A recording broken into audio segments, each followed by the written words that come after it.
Salutations, suckers. Welcome to the Week 10 episode of the Commish Dish. My name is the Double R Squeeze with the Breeze, and we are here back at it with you guys. We've got a lot to cover today, including some both real life and fantasy football news. So, this first segment of the recap, we're going to do a little abbreviated version. We're going to break it down real fast for you and get to the fun stuff. So, let's get to it. Let's see what happened back in week 9. And like always, we will start with my matchup. And so I faced Team Louis. Not much to say here. I got beat by the high point of the week. And, my team did fine, 120. Not going to cry about it. I just got outplayed. I think that's a good enough analysis there. And if you want to jump into my matchup, you can pretty much say the same thing because Alyssa, the pigskin princess, was right behind Team Louis as far as high point for the week. I put up 124, just pretty similar to your 121. I pretty much got Drake London and with his three That's for sure. touchdowns. Other than that, it was pretty even. Rashard Smith didn't do anything for me, but yeah, I wasn't mad about 124.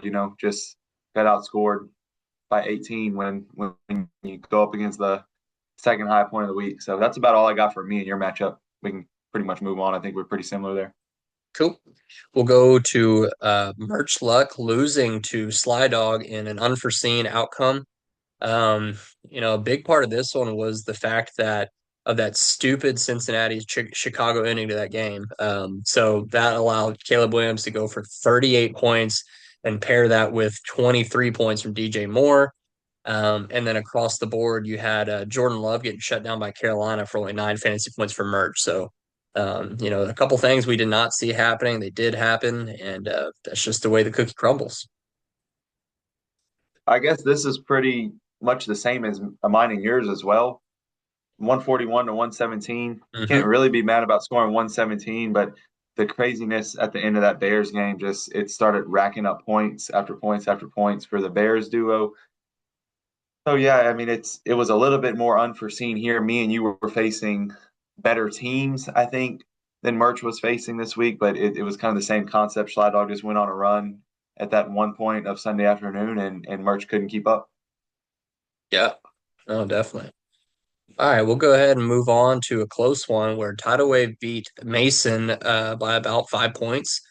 And really, it just was the fact that Mason did not have a quarterback to play. That is the only reason why he lost. Otherwise, he would have come out with a pretty good win against Tidal Wave. But the fact that he couldn't field a QB spot, it ended up nicking him in the end. We picked so I guess he thought Brock Purdy was going to play or was hoping that Brock Purdy was going to play and he didn't end up playing. So that was a big blow because it's hard to win without, a quarterback active for the week. We had this as a pretty tight matchup going into the week. We thought it'd be higher scoring. And I mean, it ended up being a tight matchup, not nearly as high scoring as we thought. It kind of just, yeah, comes down to the no quarterback. And you wonder if this loss, we talk about Mason's team being pretty good, and we're going to talk about that coming up even more. But you wonder if this loss could, really affect his playoff chances. If he has a quarterback, he's at 5-4, and if he, uh, you know, gets that win, it's more or better for his playoff chances. And without that win this week, sits at 4-5, and kind of puts a little bit of a more of a challenge to get over the hump and into the playoffs as we start narrowing down towards the end of the year. But Tidal Wave just keeps rolling. Didn't put up that many points this week, but he keeps rolling and getting the wins. Yeah. All right. Next matchup, we had Money Muscle taking down Scat Pack 128 to 113. In my prediction, I had Money Muscle losing on, interception or a QB kneel on Monday night, something like that. And I think if Brock Bowers didn't put up, a 2-for-1 score, it would have probably come down to that. I think if Brock Bowers had scored just a normal amount of good points, that those interceptions that both Daniels and Mahomes threw up, or sorry, not that was that Mahomes threw up might have cost him, but Bowers got his work in, and he's back, and he's playing good. So it got Money Muscle to win this week.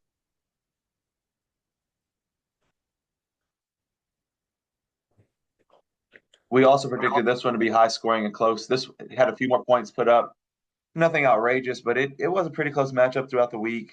Um, but yeah, Money Muscle just was able to get the 15-point victory. Scat Pack, your two quarterbacks, I mean, that's about all you can ask for. The McNichols trade didn't quite work out for you like you had hoped. He put up nothing for you. McCaffrey went out early in that game, so that was two big blows as far as the Commanders' offense not getting you anything. Keenan Allen had another low scoring week, so I guess those George Kittle as well. So it was just you had a lot of points from your quarterbacks. If you could have gotten a little bit more contribution from some of those spots that I just named across the board, probably take home the victory, but just not quite enough to keep up with Money Muscle, who, yeah, when you get 43 from one player from your tight end that's returning from an injury, it's going to be most likely ending in a win for you in that particular week. So Money Muscle sitting at 7-2 and looking pretty good for the playoffs. Yeah, I agree. All right. So next matchup was the closest matchup we had of the week with C Mike falling to Lathan in a heartbreaker by a half a point. Mike had Tucker Craft had his day cut short with an ACL tear, but Lathan also had CJ Stroud get his day cut short, so those negate each other pretty good. But once again, that Cincinnati Chicago game, that last play of the game, Colston Loveland to put Stahl over the top is basically what it came down to. It's not that 114 or 113 is really that bad of a score in this league, but it looks just from these scores across on both sides, it's just kind of a mediocre May kind of matchup here that ended up being close, ending in a 1 point victory for Stahl. I guess Dalton Kincaid's touchdown was a big deal. When Dalton Kincaid gets you 22, that's a big plus. Both injuries, like you said, kind of even each other out. Travion Henderson, I do got to say for Mike, Travion Henderson, that looks good for the future. He at least, finally got a chance and did produce. I still don't know if that's going to be consistent. Not that it matters for this year, but for future years for Mike. But just, I think it's obviously Mike's season is over, sitting at 1-8 now. Stahl, we've touched on, just doesn't look like this year is going anywhere either, and he's building for more of the future. So just kind of two teams very similar here that ended in a close matchup. Stahl gets the win to go to 4-5. Cool. And then in our last matchup, we had Dino versus Greg. And so Dean lost to Greg 119 to 136. Greg gets the win even with a 2.98 outing from his QB1 Bryce Young. But after that, he put up some pretty solid points down the roster. Everybody was scoring in the teens, and if not the teens, they were putting up 33 with T. Higgins. Dino just fell short a little bit because he also had a bad quarterback play, and the rest of his roster just couldn't quite keep up the way that Greg's could. Just when we thought we had Dean's team figured out a couple of weeks ago, if we went from the beginning of the year not trusting him, then he kind of gained our faith.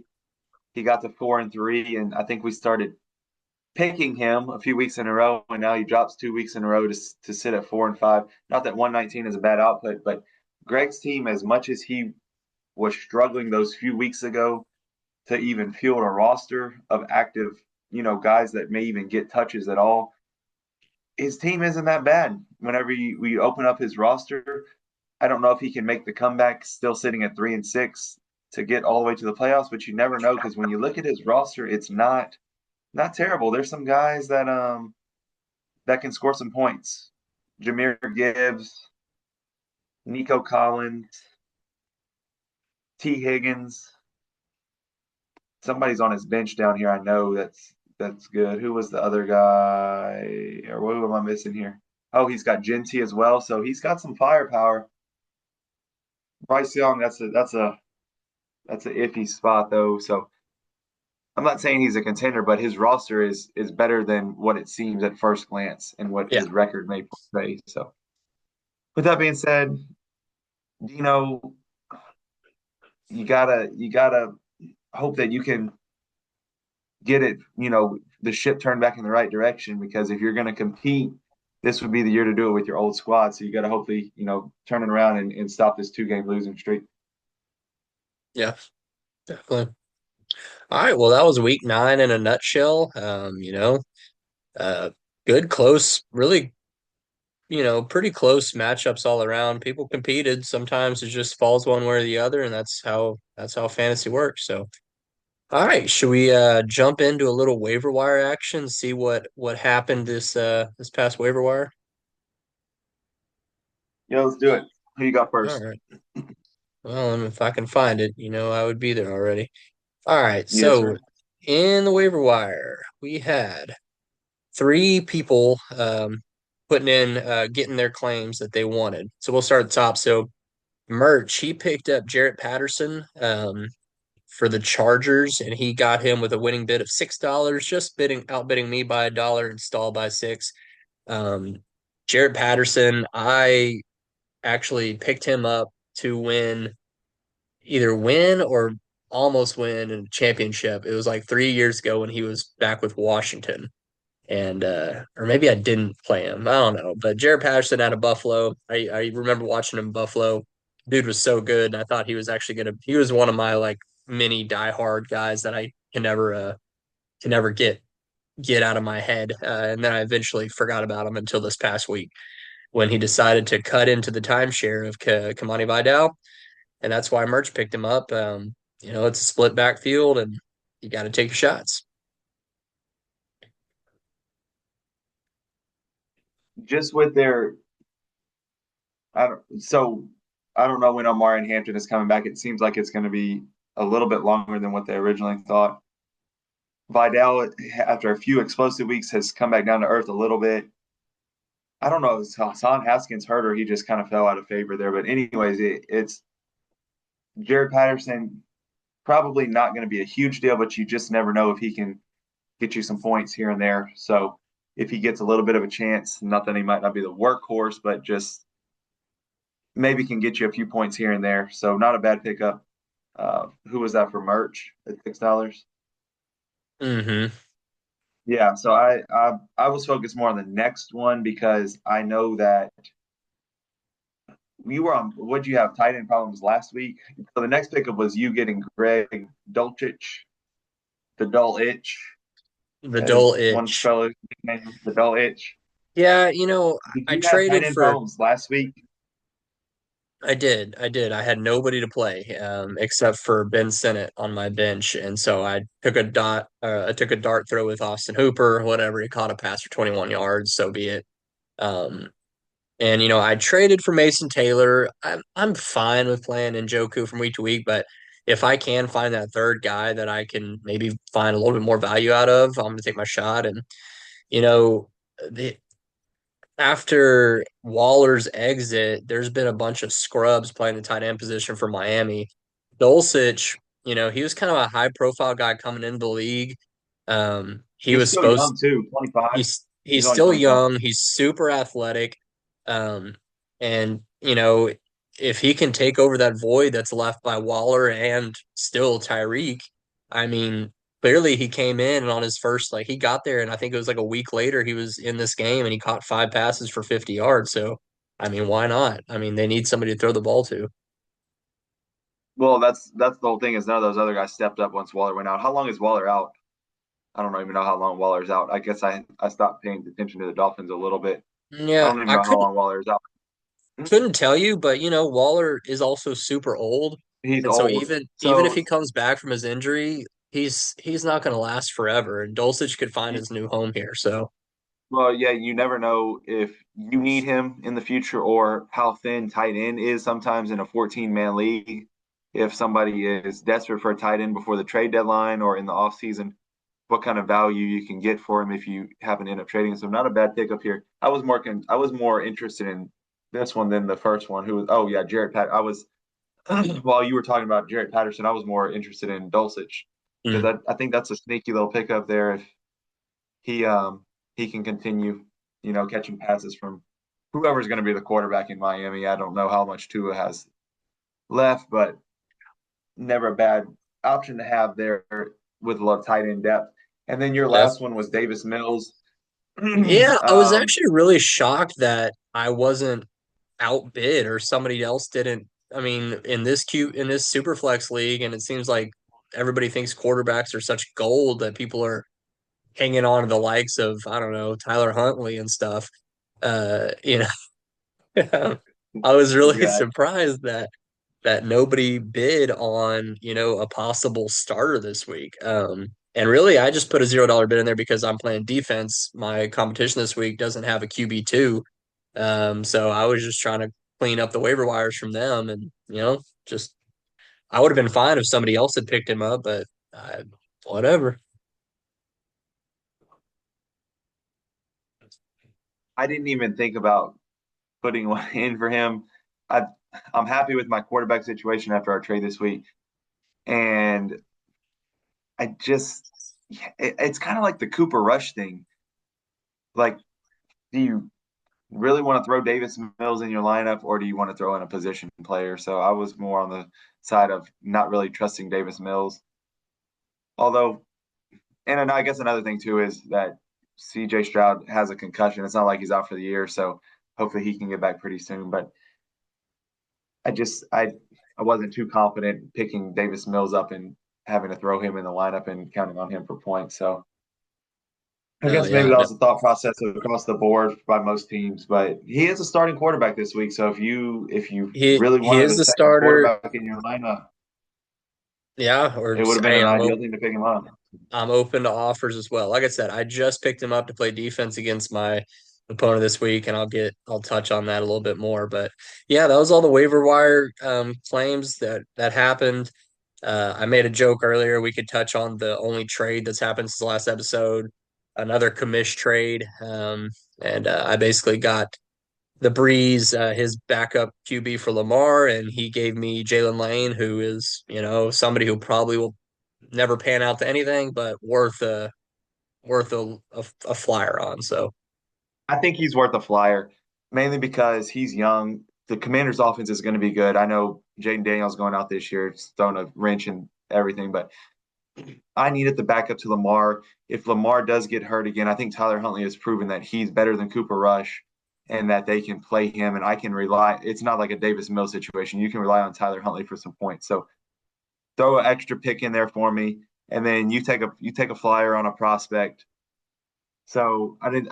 I'm if I'm deep at any position, it's wide receiver. So I know you don't want to brag too much about depth in this league because it can come back and bite you in a heartbeat. It's hard to build up depth, but I was fine with getting up Jalen Lane, and I think in your case you can take a flyer on and maybe being the future slot guy for the Commanders. I only hope. Never a superstar, yeah, never a superstar, but possibly put you up some points in a depth role. I think it was a good trade. I think so as well. Cool. Well, that's everything on the wire. That's everything that kind of happened, transactions in our league. Let's talk about should we go ahead and talk about real life transactions and what happened yesterday and everything that went on in the league and how that translates to fantasy? Yeah, let's touch on. I think it was the two main trades that you had mentioned earlier, and then I think that'll kind of lead us into Q&A because I think the Q&A, the three questions we got, there was a little bit of real life stuff in there as well regarding the trade deadline and then a little bit of other stuff. So go ahead. You mentioned the two big trades from real life yesterday, and we can discuss what Yeah, our thoughts are on them. we'll go ahead and discuss Rashid Shaheed headed over to Seattle. Um, Really, that affects two different players, I think. Um, Corey Horton for Seattle is no longer the clear cut, no other competition number two when Cooper Cup is down. They brought in a deep threat that was supposed to be his specialty. So we'll see how that plays out. Maybe they just got him because Cooper Cup's injury might keep him out longer than they thought. Maybe they'll do a three wide receiver set. Who knows? So really that affects him. And then it affects Chris Olave, who now can just basically go back to being the target hog because it kind of looked like that Tyler Shuck was liking him some Shaheed. So um, Zoke gets a little boost with Olave being literally the only like receiver of note left in New Orleans. And then Mason's stream of Torrey Horton, we'll see. It may or may not do anything. And of course, Sam Darnold, literally to have a Shaheed deep bomb threat added to the roster, it only helps. So um, Sammy D looking fine, looking fine. Um, yeah, so that's all I got to say. I'll just add, I'm in agreement on everything there. I didn't know even who had Shaheed in this league. It is Jay Louie. So we're going to talk about power rankings here in a little bit. I think that takes Jay Louie up even another bump. So, going from the Saints offense to the Seahawks offense is a huge boost in my opinion. How old is Shaheed? I can't get this to load. How old is Shaheed? He's still what?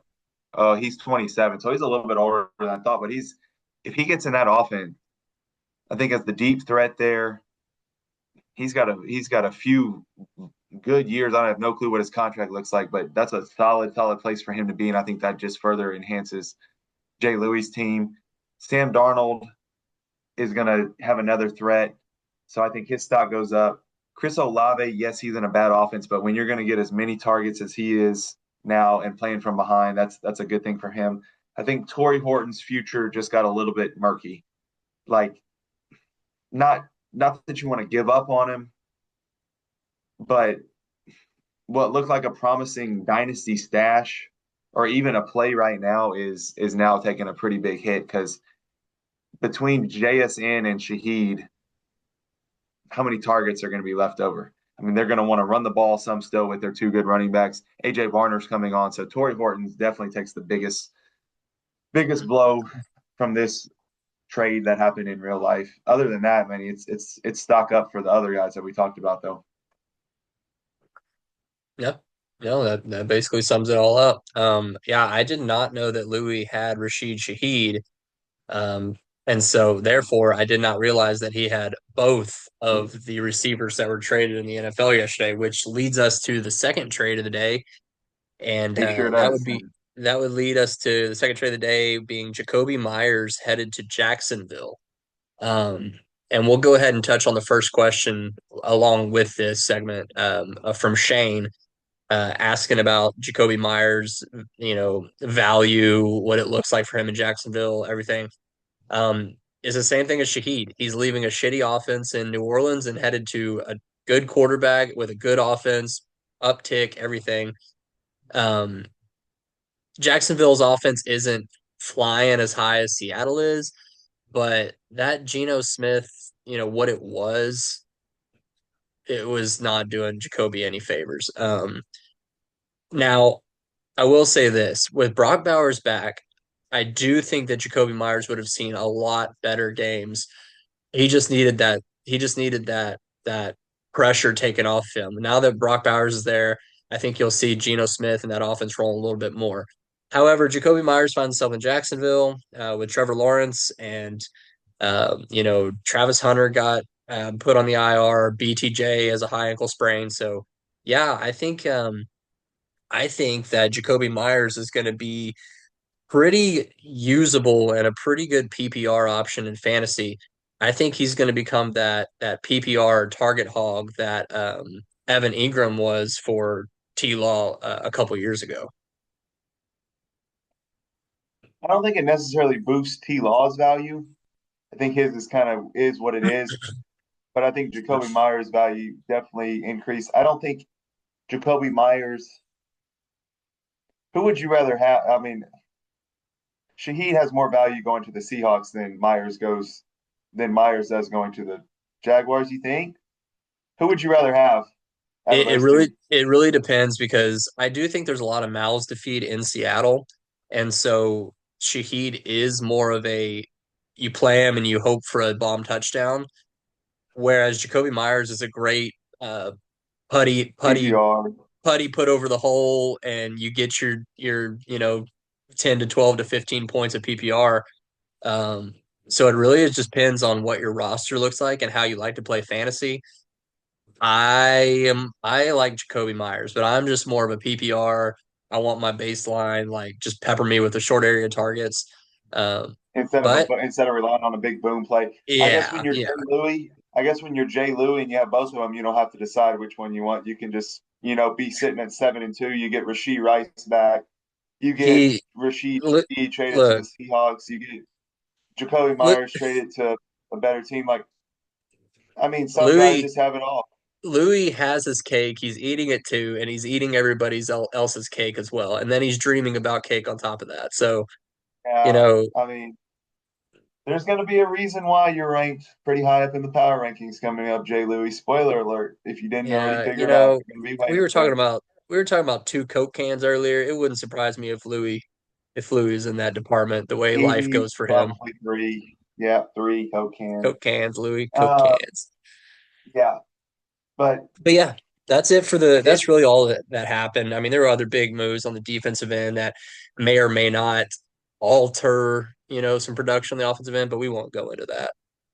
I guess the only thing we didn't talk about is now with Brian Thomas Jr., Travis Hunter, and Jacoby Myers. You got Parker Washington as another receiver in Jacksonville, and he's had a chance to show what he can do a little bit with injuries. I don't know how the future shakes out there as far as not necessarily this year, but future years. You would think that Brian Thomas Jr., Travis Hunter, and Jacoby Myers would be their three main guys. I don't know how it shakes out as far as who has the most value because Brian Thomas Jr. has looked terrible this year after a really solid rookie season. Travis Hunter is coming on strong before his injury, so you add Jacoby Myers in there now. It'll be interesting to see how when they're all three healthy. I don't know if that's this year or next year, whenever that may be, but how that all shakes out because they're all still relatively young. Jacoby Myers is what? He's is he pushed? Was he 20? He's Oh, not I super think young, but he's I'm pretty sure he's 30 at least. No, he is 28. no, he's not 30. Is he I thought 29, 28? he's 28. I don't know why I thought he was over 30. So he's actually still No, in his prime. That's crazy. yeah. So he's still. So it'll be interesting to see how that shakes out whenever they all three get healthy, and who T Law favors. T Law is still disappointing though, just overall. So I don't think his value gets boosted as much as Darnold now getting another boom player with Shaheed. But yeah, I think that's about all I got to say about the trades. We need to touch on. So that was who asked the question about Jacoby Myers. That was Shane.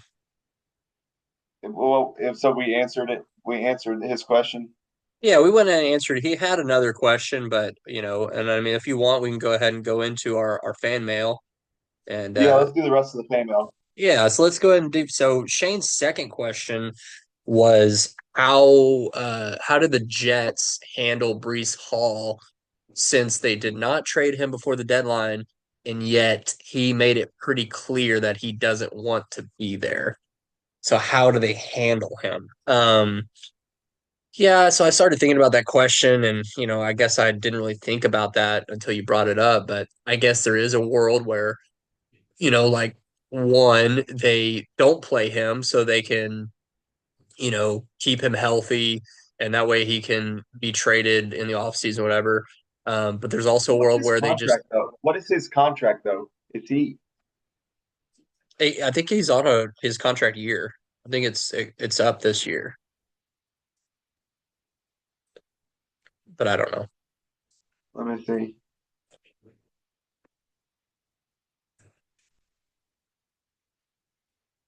Yeah, he's in the final year of his rookie deal. So why did that makes even so there so he could walk after this offseason. Yeah. So, So well, why and didn't I they? guess, That makes no sense. Why they didn't trade him? I know it was all over the news about him not getting traded. That they should have got some, but it makes yeah with him being in the final year as the Jets. It's the Jets. I don't know. I don't even know where to yeah, I begin mean, on what the apparently they had offers on the table. I mean, apparently even the Chiefs offered a third, I think, for him. they offered a fourth, They offered a fourth. and the Jets wanted a Yeah, third. But anyway, so I don't know. I think they just run him into the ground. They let him play as normal. And I don't know because there's not really much you can do at this point. Your team is sucking. I mean, I guess they're not completely out of playoff contention yet. Um, and so I think they're just going to go as normal. There's not really much you can do except for because you do have to showcase his talents if you do want to. Well, no, because if the trade deadline's passed and he can just walk, it doesn't really matter to showcase. Um, I don't understand why they didn't trade him. I don't know. I guess I they're going don't to hope. think I The only thing I can think is that they do value him and they want him to stay, and they're going to try to they show him think that they he can needs to they think stay. that they can sign they think that they can sign him even though he's unhappy. I What's even weirder yet is that they've made it known that they like Braylon Allen and Isaiah Davis both. And so with them thinking, oh well, we like these two other running backs, are we fine with letting Brees Hall walk? But then why would you not trade him and get something? I really don't know what they were thinking.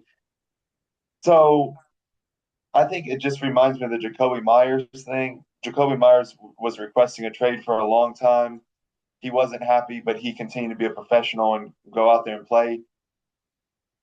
I think Brees Hall goes and plays, but I think it could be a time share between Braylon Allen looks like he's done for the year or pretty much done for the year. His injury ended up being long term, but I think they like Isaiah Davis quite a bit, and I think it's going to be a timeshare.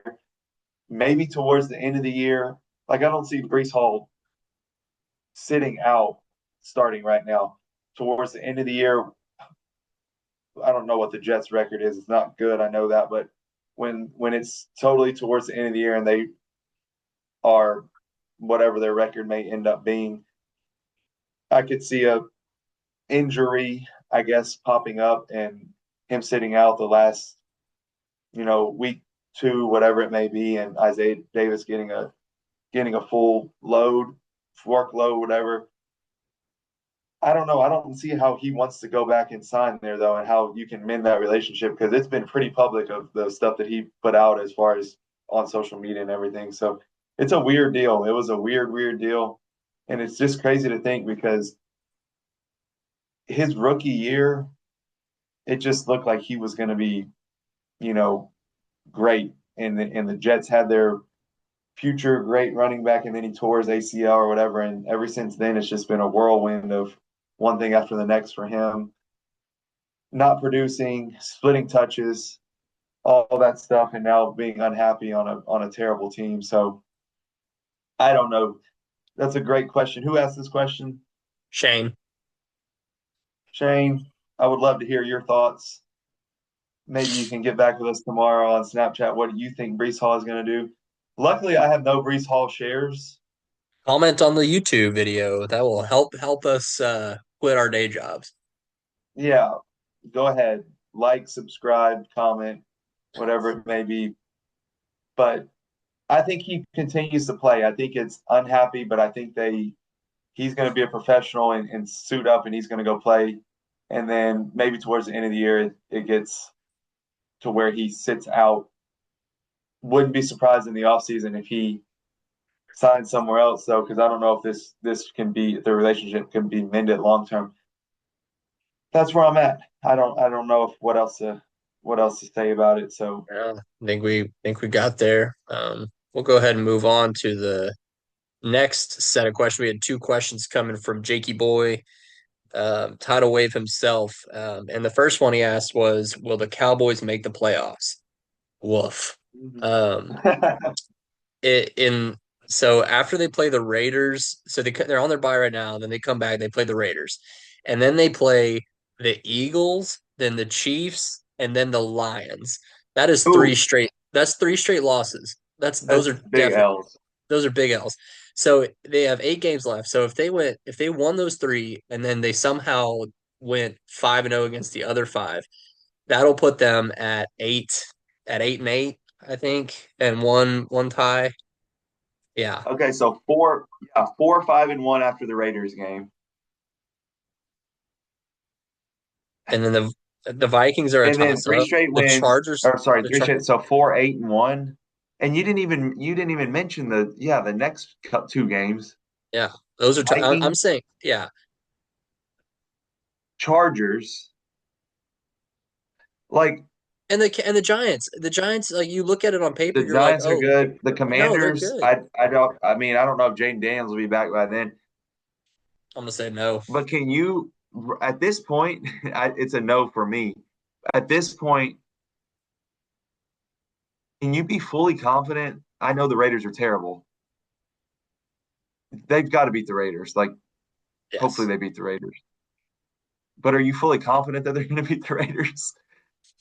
They should I blow the think Raiders out. so.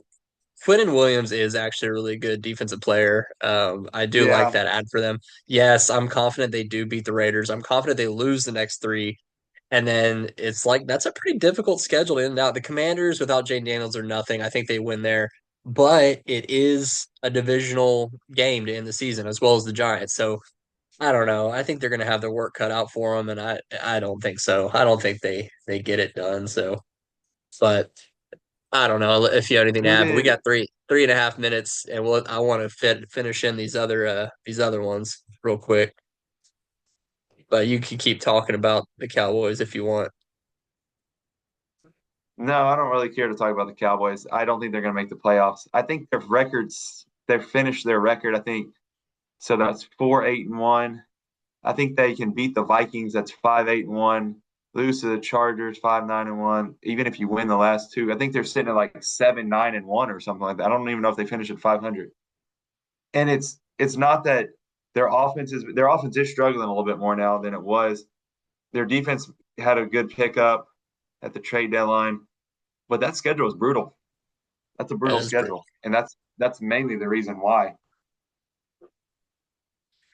All right. Go ahead, The second question for Jake ask it. was, will the Aggies continue to roll?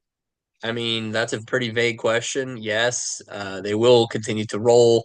Whether it's downhill or uphill, I don't know, but they will roll. But no, jokes aside, uh, will they stay undefeated? Only time will tell. Will they come out of these last four games with at least three wins? Probable. One is a for sure win. I mean, knock on all the wood because every time an Aggie says that, they lose. But Mizzou we should be okay there. Um, but Mizzou always fights hard. And then like I said, it's all going to culminate. It doesn't matter. It doesn't really matter what record is what, and who's got the bad juju because that TU game is going to be fireworks. So it's going to be fun. I'm not going to go past this week. They win again this week. They win again this week. Missouri starting quarterback is out. That's a big help. I forget. I keep Their forgetting that. running Yeah. their running back is, I think, even with their starting quarterback, they would have won, but especially with their starting quarterback out, I think they definitely win now. Their running game is good. They're gonna have to slow down the running back. He's really good. I forgot his name, but I was reading a little bit about him earlier. I think they win this week, something like 31-20, somewhere in that score. I don't think it gets really out of hand, but I think it's a comfortable enough win. So 31-20, Aggies get to 9-0. It all they're going to be 11-0. They'll be 11-0 headed to Austin, and then anything can happen in that game. I wouldn't be surprised if they win or lose in Austin, though, that last game either. Ask Merch's last question. I want to say something real quick about Arch. So did Arch's concussion knock him into a good QB? No, Merge, quit being silly. I think Arch is a good QB. I will say that as an Aggie to Longhorn fans across the nation. However, this hype of him being a Heisman is ridiculous. And I do think Texas is a good team. They got off to a slow start, but now that they're actually putting together wins, just stop. Stop hyping them up so much. Stop making them climb up the rankings so quick. Like they're just getting blown by media everywhere. So It's not that Arch is a decent quarterback, but it just got way overblown because of his last name. They were expecting everything out of him. I think the stat line was deceiving, though, because it was a lot of yards after catch